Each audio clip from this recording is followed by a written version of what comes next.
news yesterday. That's how I felt about it. Bengals will not franchise tag Trey Hendrickson and will let him go elsewhere. A year ago, Cincinnati had Hendrickson.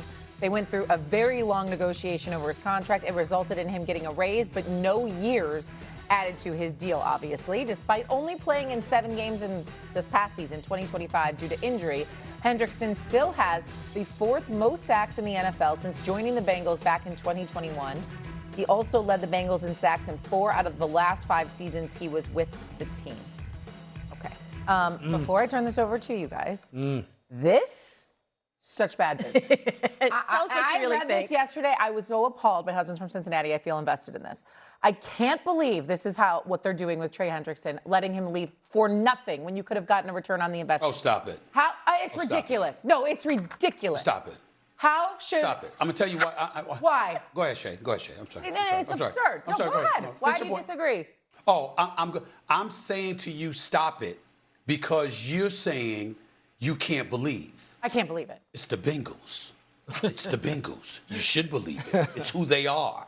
It's who they are. They are an inept franchise as far as I'm concerned. Listen, I know that they went to back-to-back AFC Championship games in 2021 and 2022. We all know that was because of Joe Burrow. We all know who this man is and what he represents. What is it? Best completion percentage in NFL history at 68.5%. 4th highest passer rating of all time at 101.1. The brother's an absolute stud. In the 3 full seasons that he's played, they've gone 31-18, 2 division titles, 2 AFC title games, and a Super Bowl appearance. But yet last year, Louis Riddick, Kimberly, what happened? He was there talking about his mental health to the point where people had to question whether or not he was long for playing football. Was he going to retire abruptly? Was he going to pull an Andrew Luck? What the hell was going on with him, even though he's in the midst of a $275 million contract through 2029? We were asking these questions. He put him to bed by saying he expects to play for a long time and expects to play well.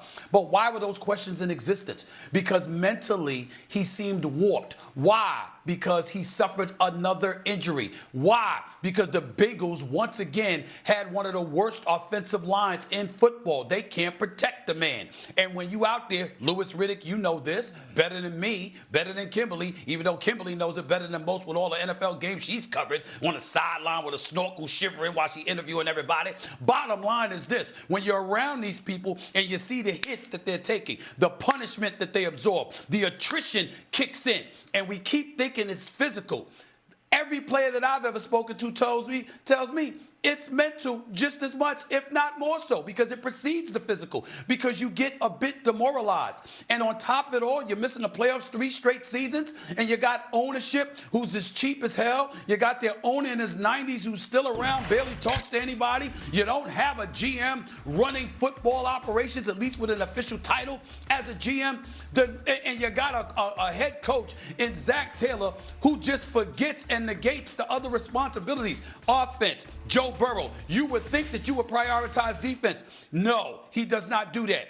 Usually, before this past season, he spent the previous 6 years in the first 2 games of the season. That's 12 games over 6 years. His record was 1-11.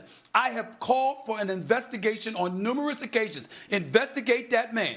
What the hell is he doing in the offseason that the Cincinnati Bengals are never prepared to play in the beginning of September? What did they do defensively? 31st in total defense, 30th in scoring defense, dead last in run defense, 28th in third down defense. They are putrid. They are pathetic. And that's the problem. I'm talking defensively, because certainly not offensively with Burrow, Jamar Chase, T. Higgins, and those boys. But you got to give them something. And so when you don't see it happening, Shay, Kimberly, Louis Riddick, bottom line is this. Don't be surprised. It's the Bengals. They are experts at getting in their own way. Floor is yours. Yeah, look, this is a football team that, look, it's like a tale of 2 organizations as far as how they built this team offensively, how they built it defensively.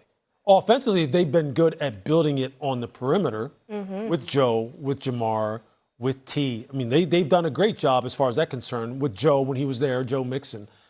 But as far as the offensive line, yeah, look, it's been well documented how they have really missed. It's not because they haven't tried to pour resources into the offensive line. It just hasn't worked out. That goes back to scouting, coaching, development, implementation. It's an organizational problem. Joe takes the brunt of it. He's the one who's out there getting beat around and getting the crap knocked out of him. And you're right, that does take a toll. Because really, the sacrifice, you'll make that sacrifice when you're winning, when you are going to the Super Bowl and you're one play away. You're one play away. You're one Aaron Donald sack away from maybe winning the Super Bowl. You get back to the AFC title game, so you're getting close, right? But see, here's the next thing, and you alluded to this. Defensively, the level of ineptitude that they have shown as far as being able to identify, develop, and implement defensive players from a draft perspective in particular is mind-boggling. Just think about this. The last 15 drafts, Cincinnati has drafted one Pro Bowler in the last 15 drafts. Yeah, that's not even all pro. And he's not Pro Bowler. A Pro Bowler, a very subjective, hey, let me just write this guy in type. Exactly. They can't even get that. They've had one, and that's Jesse Bates. He's no longer on the team. And that also is mismanaged. Okay, so when you're talking about Trey, look, we talked about this all last year. What they were doing to him, it was wrong. And you could forecast him getting hurt right from the offseason because he wasn't in camp. He wasn't taking part in camp. And we all know this. To get in football shape, you have to play football. And the fact that he was missing all that time, you were setting yourself up for a guy who's 30 plus. You know he's going to wind up putting himself, or rather subjecting himself to a higher probability of getting injured because he didn't do nothing in the offseason with the team. Right. As far as football activity, you're right. They mismanaged this thing every which way from Sunday. And I'm telling you, Joe Burrow, you better keep an eye on him. This dude looked like he's had enough. Well, Joe Burrow came out and said this year, things need to change on a variety of levels. But, Steven, you seem to be Zach Taylor's biggest detractor. But you know why Zach Taylor still has a job? Because of Joe Burrow. Joe Burrow feels like Zach Taylor, we can win with him. I don't know, Shay, your husband's from Cincinnati. I don't know if you're a Bengals fan, what gives you hope for this season outside of Joe Burrow? Because we showed the graphic earlier of Trey Hendrickson's stats.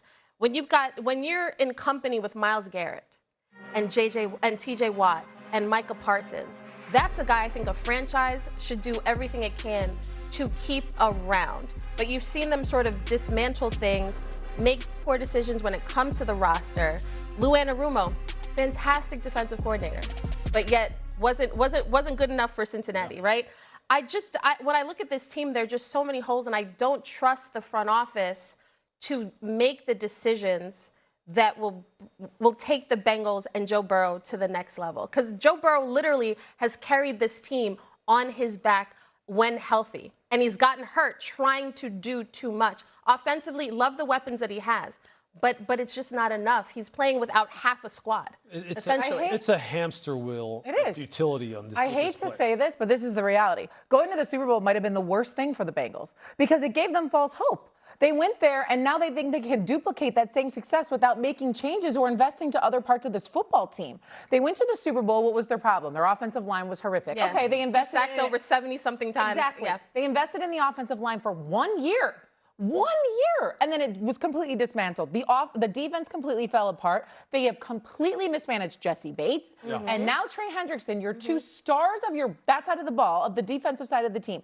To let Trey Hendrickson walk without any sort of trade value is a crime. If you're another team, you've been watching this Trey Hendrickson thing play out, and you know that the future, he was not long for Cincinnati. Of course. So you're waiting. Trey was one of the very good scouting, signing, utilization examples that they've had. They've had a ton on that side of the football that have been awful. They had a ton on the offensive side of the football. Again, we're talking about the offensive line. They have poured resources. So look, this is an organizational issue when it comes to scouting and evaluating and selecting, developing, implementing. That's what it is. That whole continuum is off.